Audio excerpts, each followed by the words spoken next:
Well, here we are looking at our last lecture regarding our issues that we're looking at this week. This one being war, terrorism, and torture. Uh, Subjects that unfortunately are too often the case. Too often we'll have war, needless war, many times. However, it's a human fact that throughout the ages we have been fighting and that we have been at war. So it's important for us to have some definitions and to think through the moral issues, the moral problems that come with war. So just some preliminary definitions. The first one is this: realism. And this is basically the view that moral standards need not apply to war, but they must be judged by prudence. In other words, we can go to war if it's prudent, if it's wise, if it makes sense, that sort of thing. So it's not necessarily applying ethical categories to it. It's just asking more of an empirical question of whether or not it makes sense to actually go to war. Pacifism is the other option, which says that war is never, no, not ever morally acceptable. Basically, there is never a time in which war is the route that one should go. And the last one is probably the most influential and probably the most widely held, which is what's called just war theory. And this is what it says: that war is permissible under the right conditions. So we're going to look at just war theory in particular. Pacifism and realism are out there, but I think that their adherents are rather few. We're going to find more individuals, and when you look at the political structure of our country, it is attached to just war theory. Just war theory, again, is the most influential of theories regarding war. Jus ad bellum, so getting your Latin in for the day, means the justice in war. In other words, we're talking about like what is the cause, what are the reasons, why are we going to war? And then jus in bello is asking justice in war. And so what we're looking at here is when we're actually fighting, what are principles that we should be guided by? So when we look at this next slide, the first three are original to Thomas Aquinas. This theory comes from, as you can probably guess, natural law theory. And since it comes from natural law theory, I think you can begin to see where some of these principles have come from. But let's go ahead and look at some of those conditions. Well, the first one is this: the cause must be just. So that makes us ask the question, what constitutes a just war? Most just war theorists would say that it's in, somebody attacks us, and so we have the right to defend ourselves. So they would see it as a defensive sort of war. Now, that would be, I think, for any natural war theorist, they would say, like, well, if you're attacked, you have the right to defend yourself as a nation, city-state. And they would agree with that. However, what gets a little sticky is it ever morally permissible to make a preemptive strike in order to be defensive? Some would say yes, some would say no. Usually those who say yes, it has to meet a certain set of conditions. For example, that was one of the moral quandaries, moral issues that we ran into when when the United States was getting ready to attack Iraq. They were thinking about, is this really a just war? Is this really a just case for us to be making war in this? The second condition is this: is the war sanctioned by proper authority? In other words, it must be declared by the state and somebody who has the authority to say that there is war. In the United States, that would be the Senate or the president. Technically speaking, in the Constitution, it would be the president. I mean, the Congress that has the privilege to declare war. However, the president, in practical form and fashion, has a lot of leeway for what he's able to do. So, must be sanctioned by proper authority. In other words, we can't just go, like, you and I can't get together and decide to wage war. It has to come from the state. The third condition is this: the war must be fought with the right intentions. In other words, I can't be motivated by greed or avarice or trying to expand my empire. My goal in fighting this war is to be defensive and to protect my citizens, or something along those lines, not because I am seeking to expand my borders of my kingdom.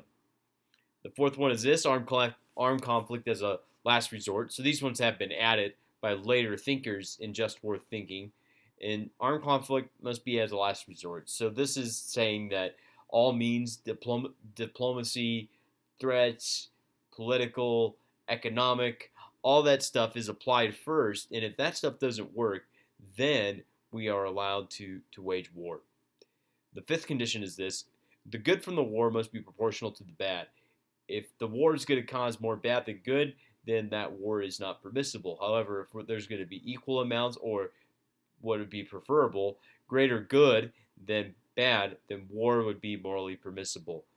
So we would not necessarily want to wipe a city state completely to the ground in this case. And sixth, there must be a reasonable chance of success. We must be able to win.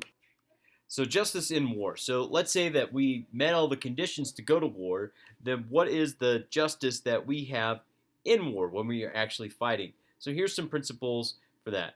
The first is this: non-combatant immunity, i.e., we aim not to kill any civilians. Now, there are some occasions where that happens, but that is not ideal, and our goal is to discriminate, is to not kill civilians, those who are not fighting. Proportionality: no killing or destruction beyond what is necessary. There's no need for an all-out war and to do a scorched earth tactic when all we need to do is to wipe out maybe a certain terrorist group or cell or something like that. Maybe that's all we need to do. We don't need to have a scorched earth policy and wipe out people's means of living. So it must be proportionate to what it is that's going on. The third one is this: no evil means. So avoiding those kinds of warfare which cause undue harm. For example, biological, chemical warfare, because of the pain and the sort of weapon that they are, we're to avoid using those things. The next one is benevolent quarantine. If we are in the middle of a fight and we have a combatant, an enemy combatant who surrenders, he has rights and privileges and needs to be treated fairly and justly. So we're not killing prisoners or torturing them, which we're going to talk about here in a minute. And the last one is kind of I wasn't quite sure where to put this, is humanitarian intervention. And this is, I think, one of those theories which would fit in category 1 under condition, which is a humanitarian intervention, which is coming to war to protect a country or a tribe or whoever against a particular faction or set of leaders. For example, unfortunately, in our modern world, we've had many occasions of genocide, and we would say that it is probably morally permissible, morally right, to intervene militarily to stop the genocide. So it creates some quandaries when intervening in another state's affairs, becomes a moral option because it's humanitarian in nature. But one of the things that we have seen, especially in the last 100 years, is the rise of global terrorism. Many of us probably remember 9/11. I was a freshman in high school during 9/11, so this is something that I have grown up with, in the threat of it and knowing the existence of it. And terrorism is simply this: it's the intentional killing of non-combatants for political, religious, or ideological ends. It can be a combination of the three, but basically we are targeting individuals who have no fighting, that aren't fighting at all. So it would violate every principle that's in just war theory. Almost everyone would say that these actions are immoral. Some seek to make the case that they can be moral, but I think it does not meet any moral criteria that we could come up with.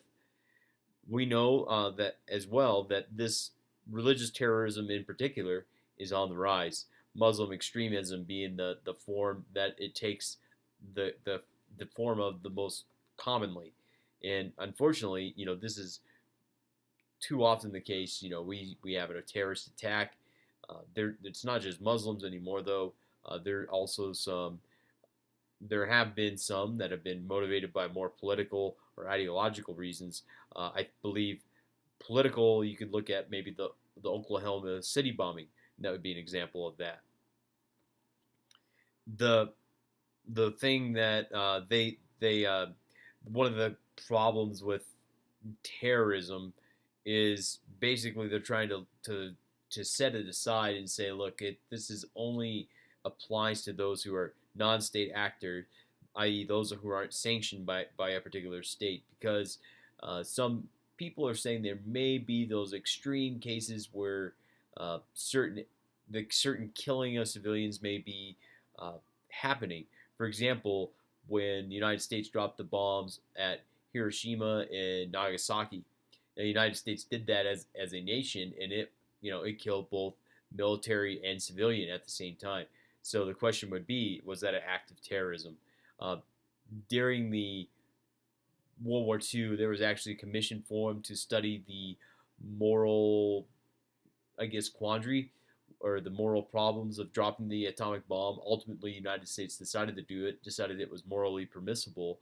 The main reason is they thought that the good that would come from dropping the bomb on those two cities was greater than the pain and the bad that it would cause.